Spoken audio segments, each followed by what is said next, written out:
नमस्कार, अमेझिंग किचनमध्ये तुमचं सगळ्यांचं खूप खूप स्वागत आहे। आज आपण आंब्याचं पन्ह कसं बनवतात तर ती रेसिपी मी तुमच्याशी शेअर करणार आहे। तर इथे मी 1 किलो तोतापुरी कैरी आणली होती। मार्केटमध्ये आता भरपूर साऱ्या कैऱ्या अवेलेबल झालेल्या आहेत।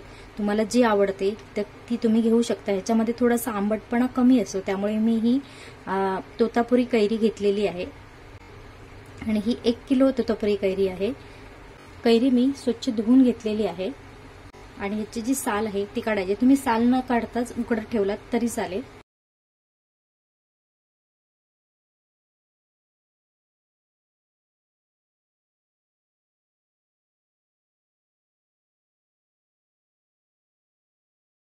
सगळ्या प्रकारच्या कैऱ्या अवेलेबल आहेत, म्हणजे जे आपण लोणच्यासाठी वापरतो तर त्या आणला तरी चालेल, पण त्यांच्यामध्ये आंबटपणा हा जास्त आहे, त्याच्यामुळे तुम्हाला साखर जास्त घालावी लागते। असंही पूर्ण सोलून घ्यायचे। इथे मी कुकर घेतलाय, कुकरमध्ये मी कैरी उकडून घेणार आहे। आपल्याला जर टोपामध्ये उकडायची असेल तर तुम्ही टोपामध्ये उकडलात तरी चालेल। तर आपल्याला एक एक करून याच्यामध्ये कैऱ्या ठेवून घ्यायच्या आहेत।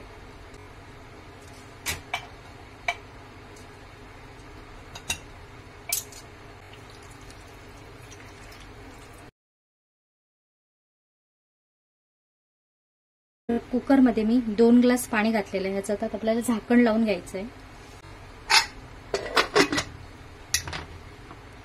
कुकरच्या आपल्याला बरोबर 5 शिट्ट्या करून घ्यायच्या आहेत।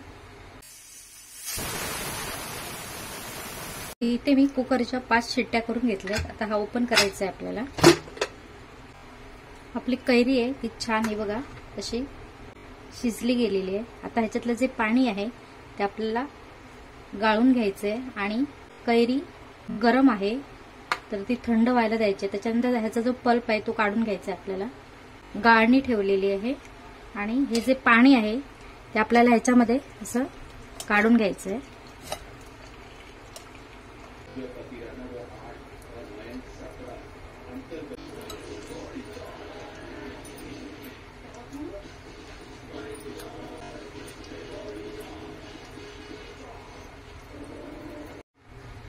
इथे मी कैरीचा पल्प काढून घेतलेला आहे पूर्ण। आता हे आपल्याला फेकून द्यायचंय। तर इथे मी स्टीलचं भांडं घेतलंय, मोठी वाटी मी साखर घेतली, ती आता आपल्याला याच्यामध्ये घालून घ्यायची आहे। इथे मी साखर वितळण्यासाठी अर्धा ग्लास पाणी घालते।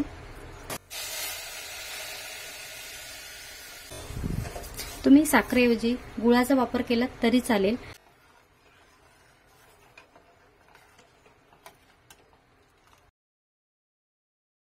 साखर वितळेपर्यंत इथे मी आंब्याचं पल्प मिक्सरला लावून घेणार आहे। तर इथे मी ज्युसरचं भांडं घेतलंय। पुदिना घेतलेला आहे, 1 वाटी बरोबर हा पुदिना आहे, तो आपल्याला या पल्पमध्ये घालून घ्यायचा आहे। जर तुम्हाला पुदिना आवडत नसेल तर नाही घातलात तरी चालेल, किंवा मिळत नसेल तर नाही घातलात तरी चालेल। इथे मी बरोबर 1 कप याच्यामध्ये पुदिना घातलेला आहे। आता हे सगळं आपल्याला मिक्सरला बारीक करून घ्यायचं आहे। पल्प जो आहे तो मिक्सरला लावून घेतलेला आहे, त्याच्यामध्ये मी पुदिना पण घातलाय। त्याच्यामध्ये पाणी मी यूज केलं नाहीये, फक्त आंब्याचा पल्प आणि पुदिना हे दोनच मिक्सरला आपल्याला बारीक करून घ्यायचंय। आता आपल्याला हे साखर जे आपण साखरेचा जो पाक केलाय त्याच्यामध्ये घालून घ्यायचंय। थोडं थोडंसं असं गॅस बारीक करायचा आहे आणि आपल्याला हा जो पल्प आहे तो याच्यामध्ये घालायचा आहे। आता हे सगळं आपल्याला मिक्स करून घ्यायचं आहे। आंब्याचा पल्प आणि साखर एकसारखी मिक्स झाली पाहिजे।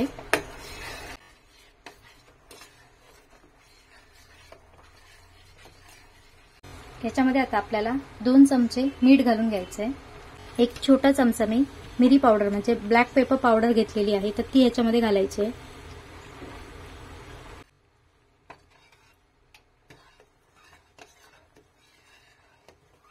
चमचा जिरा पावडर घेतली, ती पण घालायची आहे।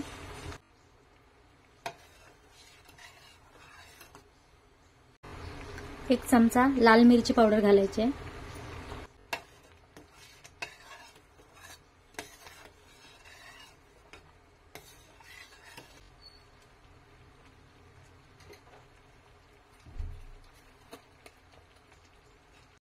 एक चमचा याच्यामध्ये मी वेलची पावडर जी आहे ती घालायची आहे।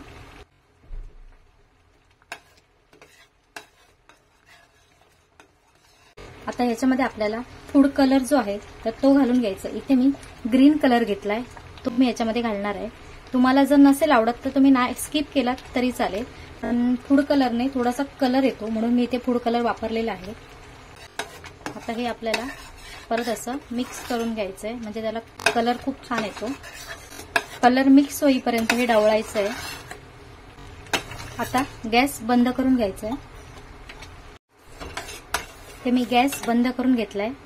आंब्याचं पन्ह तयार झालेलं आहे। हे वर्षभर टिकतं। गेल्या आता आपल्याला हे थंड करून घ्यायचंय, तर हे थंड व्हायला नाहीत म्हणजे 3 तास लागतील थंड व्हायला। थंड झाल्यानंतरच हे आपल्याला बॉटलमध्ये भरून ठेवायचं आहे। तर इथे मी आंब्याचं पन्ह एका काचेच्या बॉटलमध्ये भरून घेतलेलं आहे। हे आपण आता फ्रीझरमध्ये स्टोअर करू शकतो। आता आपल्याला जे थोडंसं उरलेलं आहे तर ते ह्याच्यामध्ये चमच्याने घालून घ्यायचं आहे।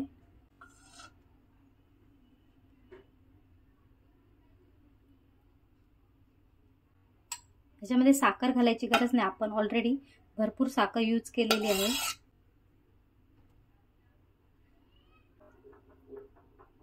मी इथे बर्फ घालते आणि थंड पाणी घालायचंय।